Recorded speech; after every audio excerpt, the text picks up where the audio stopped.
આજે સુરતના કલેક્ટર તરીકે મેં વિધિવત ચાર્જ સંભાળ્યો છે. સુરત દેશનું સૌથી ઝડપથી વિકાસ પામી રહેલું શહેર છે અને જિલ્લામાં પણ વિકાસની જે યાત્રા છે એ સતત ચાલુ છે. એટલે આવા સમયે મને ટીમ સુરતના મેમ્બર તરીકે કામ કરવાનો એક અવસર મળ્યો છે. મારી હંમેશા કોશિશ રહેશે કે મારી ક્ષમતા પ્રમાણે જે પણ આપણે પ્રયત્ન લોકો માટે સારા કામો કરીએ એ મારો પ્રયત્ન રહેશે અને સરકારની વિવિધ યોજનાઓ છેવાડાના માનવી સુધી પહોંચે એ અમારી પ્રાથમિકતા રહેશે.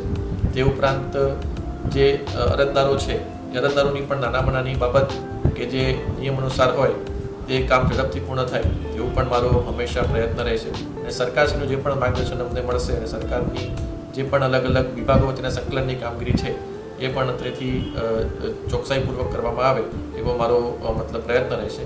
અને ફરીથી હું તમામ જે સુરતના જિલ્લાના નાગરિકો છે એમને આશ્વસ્ત કરવા માગું છું કે આપનું કંઈ પણ નાનામાં નાનું કામ હોય તો એમાં કલેક્ટર કચેરી અને તંત્ર જે છે એ હંમેશા આપને સહયોગ કરશે. એટલે ફરીથી હું આ સુરતની જે જગ્યા છે ત્યાં મને આજે ચાર્જ સંભાળવાનો મોકો મળ્યો છે એટલે હું ફરીથી તમામ લોકોને ખૂબ શુભેચ્છા પાઠવું છું. જય હિન્દ.